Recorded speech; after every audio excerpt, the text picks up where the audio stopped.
बिस्मिल्लाहिर्रहमानिर्रहीम। अस्सलाम वालेकुम। आप देख रहे हैं सियासी गपशप और मैं हूं जाहिद जावेद। रोज़ नए नए सानियों की मतलाशी। पाकिस्तान सुप्रीम कोर्ट इस वक्त यकतरफा इंसाफ के गढ़ों में गिरती जा रही है और सुप्रीम कोर्ट की अपनी इज्जत व मंजिलत अपने ही हाथों ज़ाया होती जा रही है। इस डूबती कश्ती को सहारा देने के लिए मियां मोहम्मद नवाज शरीफ ने एक बहुत बड़ा मुतालबा कर दिया है। अगर ये मुतालबा पाकिस्तान के चीफ जस्टिस उमर अता बंदयाल कबूल कर लें तो पाकिस्तान सुप्रीम कोर्ट की गिरती हुई साख भी बहाल हो जाएगी और कौम की नज़र में चीफ जस्टिस का कद भी बड़ा हो जाएगा। ये क्या स्टोरी है, इस पर आपसे बात करेंगे, लेकिन उससे पहले मैं आपको बताना चाहता हूं कि पाकिस्तान इस वक्त IMF के नरखे में किस तरह फंसा हुआ है। 80 करोड़ डॉलर की एक आखिरी किस्त लेने के लिए पाकिस्तान को IMF के तलवे तक चाटने पड़ रहे हैं। ये हुकूमत 8 से 9 माह हो गए हैं IMF की रोज़ एक नई शर्त मानने पर मजबूर है और IMF हर पुरानी शर्त के पूरा होते ही एक नई शर्त लगा देता है कि अब ये करें। कभी पेट्रोल महंगा करें, कभी बिजली महंगी करें, कभी कुछ करें, कभी कुछ करें। इतना कुछ करने के बावजूद भी IMF राज़ी नहीं और हमारे इमरान खान नियाज़ी के किए हुए मुआहदे की आखिरी किस्त देने को तैयार नहीं। और इसी मुआहदे से रिलेटेड हमारे बहुत सारे पैसे जैसे सैलाब ज़दगान के लिए इकट्ठा हुआ फंड भी मुंजमद पड़ा हुआ है IMF की शर्त की वजह से। अगर IMF राज़ी होता है तो हम अपना वो फंड भी ले सकते हैं।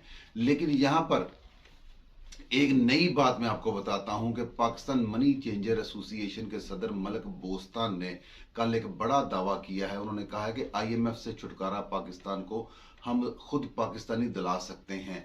हम पाकिस्तान को 1998 तर्ज का एक मॉडल दे सकते हैं। नाजरीन, आपको याद है जब 1998 में पाकिस्तान ने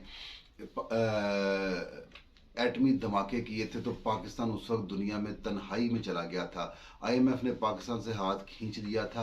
अमेरिका और भारत उस वक्त पूरी जोर आजमाई में थे किसी तरह से पाकिस्तान डिफ़ॉल्ट कर जाए और पाकिस्तान के जो एटमी धमाके किए हैं उसके नतीजे में जो एटमी असासे हैं इन पर कब्जा कर लिया जाए और इनका प्रोग्राम फ़ौरन रोल बैक कर दिया जाए।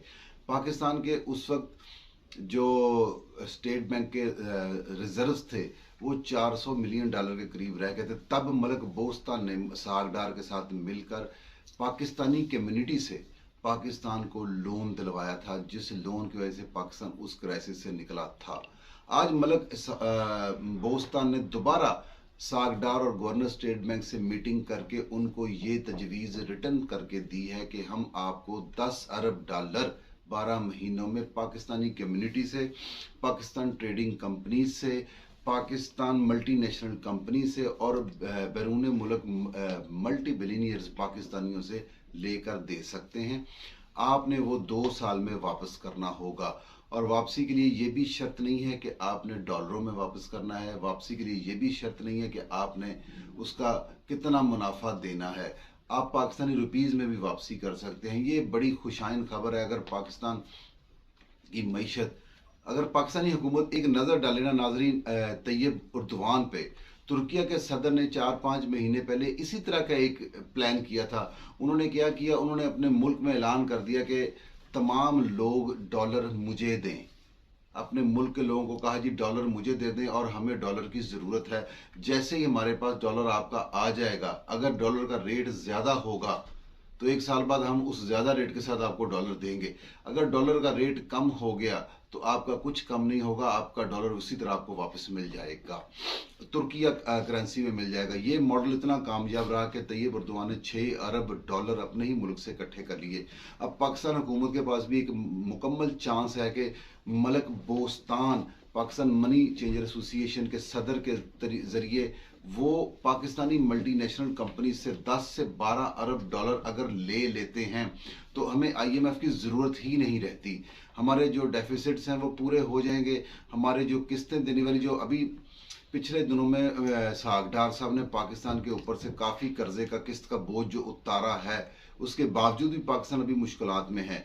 फौरी पैसे की आमद से, डॉलर्स की आमद से हमें पेट्रोल सस्ता करने में आसानी मिल जाएगी, हमें बिजली सस्ती करने में आसानी मिल जाएगी। हुकूमत ये फैसले, बोल्ड फैसले कर सकेगी, क्योंकि पेट्रोल इस वक्त इंटरनेशनल मार्केट में काफ़ी डाउन है और हुकूमत IMF की वजह से मजबूर है, वो पेट्रोल कम नहीं कर सकती। हुकूमत, हमारे ज़राए ने हमें कल भी बताया था, हुकूमत 40 से 50 रुपये पेट्रोल कम करना चाहती है, लेकिन IMF से मुआहदे की वजह से वो कर नहीं पा रही, मजबूर है, उसके हाथ पैर बंधे हुए हैं। अगर हुकूमत पाकिस्तानी कम्युनिटी से पैसा ले लेती है और अपने पाकिस्तानियों का ही पैसा पाकिस्तान में इस्तेमाल करके IMF से छुटकारा हासिल कर लेती है, तो इससे खुशाइन बात कौन सी हो सकती है।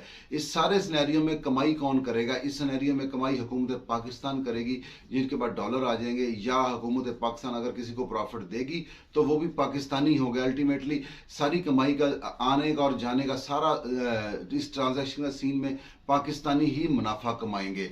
सागडार साहब और मियां मोहम्मद शहबाज शरीफ साहब, आपके पास मलक बोस्तान की लिखी हुई तहरीर आ चुकी है, आपने सिर्फ उनको गो हेड देना है। जब तक आप गो हेड नहीं देंगे, वो इतनी बड़ी ट्रांजैक्शंस नहीं करवा सकते स्टेट बैंक में अरबों डॉलर की। लिहाजा आपको चाहिए फिलहाल फोर आज या कल 1 या 2 दिन में इसको फाइनल करें, देर मत करें। IMF तो खुद आपके पीछे पीछे फिरेगा जनाब कि साढ़े को पैसे ले लो। क्यों? जो ਤੁਹਾਡੇ ਹਾਲਾਤ ठीक ਹੋਣਗੇ, ਕਰਜ਼ੇ ਦੇਣ ਵਾਲੇ ਤੁਹਾਡੇ ਪਿੱਛੇ ਫਿਰਨਗੇ। ਜਦੋਂ ਤੁਹਾਡੇ ਹਾਲਾਤ ਨਹੀਂ ਠੀਕ ਤੇ ਕਰਜ਼ੇ ਦੇਣ ਵਾਲੇ ਕਹਿ ਰਹੇ ਕਿ ਇਹਨਾਂ ਦੇ ਘਰ ਰੋਟੀ नहीं पक रही, तो ਇਹਨਾਂ को ਜਿਹੜਾ ਨਵਾਲਾ ਹੈਗਾ ਇਹਨਾਂ ਦੇ ਮੂੰਹ ਚੋਂ ਵੀ ਖੋਹ लेंगे। मलक बोस्तान की बात पर आपको 1998 की तरह फिर आज अमल करना चाहिए और उसी कमिटमेंट के साथ सागडार साहब, पाकिस्तान को अब इस दलदल से आपको निकाल लेना चाहिए। मलक बोस्तान की इस ऑफर पर आपको फौरन फिलहाल फूर अमल कर देना चाहिए।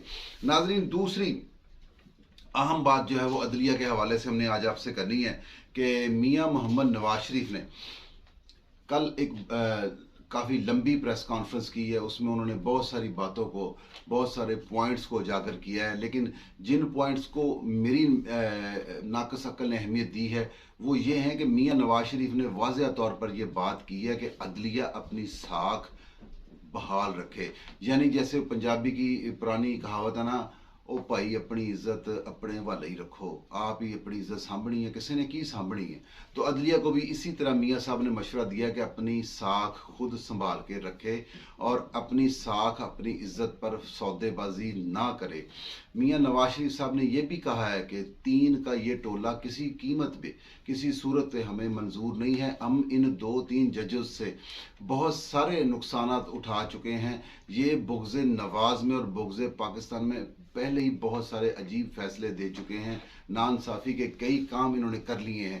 तो मियाँ साहब कहते हैं कि अब मज़ीद नहीं, मैं इनको इजाज़त ही नहीं दूंगा कि ये मज़ीद सियासी केसेस में यही 2-3 जजेस, पिछले 85 सियासी केसेस में यही 2-3 जजेस बैठते हैं। सुप्रीम कोर्ट के 17 में से ये 5 जज हर सियासी केस में दिखाई देते हैं और तकरीबन हर सियासी केस का फैसला पाकिस्तान तहरीक इंसाफ के हक में कर दिया जाता है।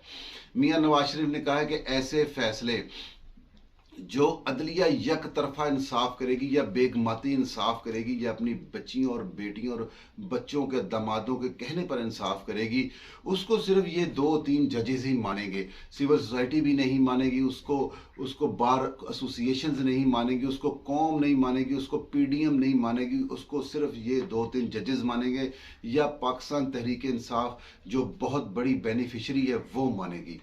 ये मुतालबा फुल कोर्ट बनाने का मियाँ नवाज शरीफ का पुराना मुतालबा समझ लें कि दोहरा दिया है। पाकिस्तान बार एसोसिएशन का मुतालबा, हुकूमत वक्त का मुतालबा, पाकिस्तान की तमाम सियासी जमातों का मुतालबा, अब वही मुतालबा पाकिस्तान के सबसे बड़े लीडर मियाँ नवाज शरीफ ने किया है कि फुल कोर्ट बना लिया जाए ताकि दूध का दूध और पानी का पानी हो जाए। अगर इमरान खान न्याजी का केस ताकतवर है तो वो उनके हक में फैसला फुल कोर्ट कर दे, हमें कोई इतराज़ नहीं, लेकिन आप 3 जजेस उनके हक में फैसला अगर दुरुस्त भी करेंगे तो हम कबूल नहीं करेंगे, हमारे हक में फैसला आप गलत भी करेंगे तो हम कबूल नहीं करेंगे।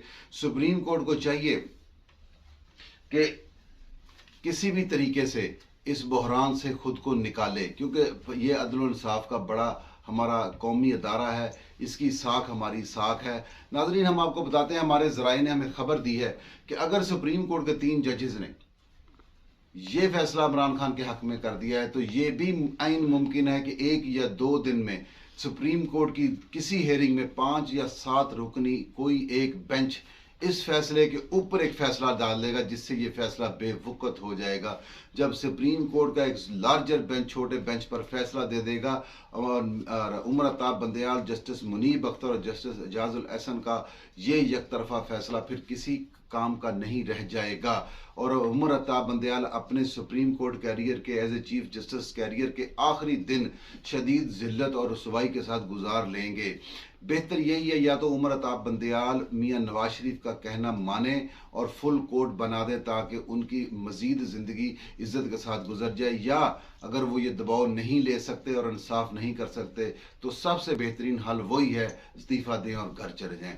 नाजरीन, ये आज तक की अपडेट्स हमने आपको पहुँचा दी हैं। इंशाअल्लाह ताला कल फिर मिलेंगे। जहाँ रहें जिस हाल में रहें, अल्लाह की अमान में रहें।